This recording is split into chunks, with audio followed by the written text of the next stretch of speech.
Bienvenue dans cet épisode de Changer de vie. Aujourd'hui, je voudrais parler avec toi d'individuation et de contribution sociale.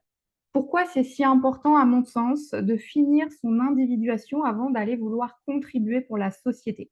Alors, finir, attention, c'est jamais vraiment fini. On est toujours en train de découvrir des nouvelles parts de soi et c'est OK. C'est le chemin. On est humain, on évolue. Il y a des saisons, il y a des cycles et on ne cesse de se découvrir. L'individuation, rapidement, c'est le fait de devenir soi-même, de se libérer des conditionnements, c'est se reconnecter à sa nature profonde, se différencier du regard des autres. A contrario, la contribution sociale, ça va être d'agir dans le monde, pour le monde, d'aider les autres, de transmettre, de s'engager pour un but plus grand que soi. Sans individuation, la contribution peut être une compensation. Je t'explique. Si tu n'es pas d'abord reconnecté à qui tu es vraiment, alors ce que tu offres au monde risque d'être une quête de reconnaissance. J'ai besoin de plaire, j'ai besoin d'être aimé, j'ai besoin de me sentir utile. Ça peut être aussi une fuite de soi. C'est éviter ce vide intérieur qui est là quand je suis seule avec moi dans le silence. Eh bien, je vais fuir ça et chercher une compensation à l'extérieur, à me remplir par l'extérieur. Ça peut être aussi un rôle appris. Je vais devenir sauveur, je vais devenir perfectionniste, je vais me montrer rebelle, etc. Et puis, un conditionnement social. Je devrais faire ci ou ça pour être aimé, je devrais être utile. C'est ça qu'on attend de moi. Et tant que tu n'es pas pleinement toi-même, tant que tu n'es pas dans ton individuation, dans ton intériorité, tourner un peu vers toi-même, eh ben, c'est ce que ça va donner dans tes relations, en fait. Ce que tu donnes, ça vient pas vraiment de ton cœur, ça vient de ton besoin de compenser, de ton besoin de te connecter, de te connaître. Et tu vas chercher à travers le regard de l'autre à te connaître et à te rencontrer finalement tant que tu ne prends pas le temps de faire cette introspection de l'intérieur, de toi envers toi.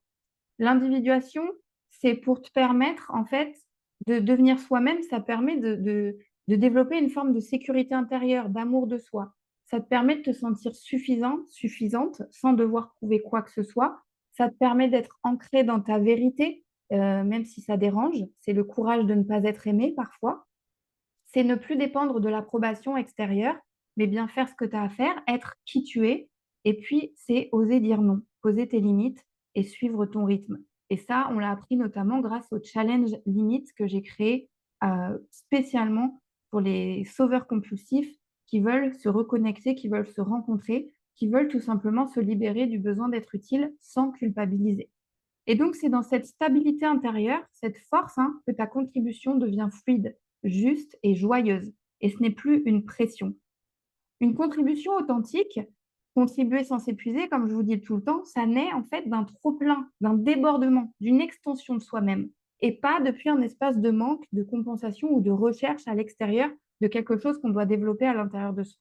Donc, je déborde et c'est ce qui déborde de moi que je vais donner, que je vais offrir.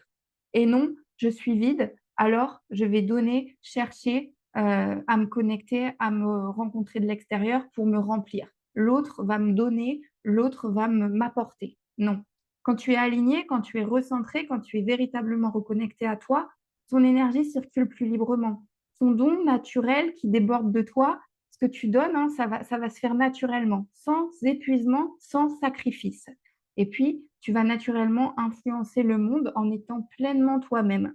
Et ta vérité va connecter à ce besoin de vérité, d'authenticité qu'ont tous les êtres humains, hein. On le dit bien souvent, on a plus besoin de quelqu'un d'humain que de quelqu'un qui aurait toutes les réponses ou qui serait parfait. On dit souvent aussi, les enfants n'ont pas besoin d'une maman parfaite, mais d'une maman heureuse. On a besoin que tu sois une version de toi qui soit heureuse, qui déborde d'énergie, d'amour, de joie, parce que tu as connecté avec ça à l'intérieur de toi.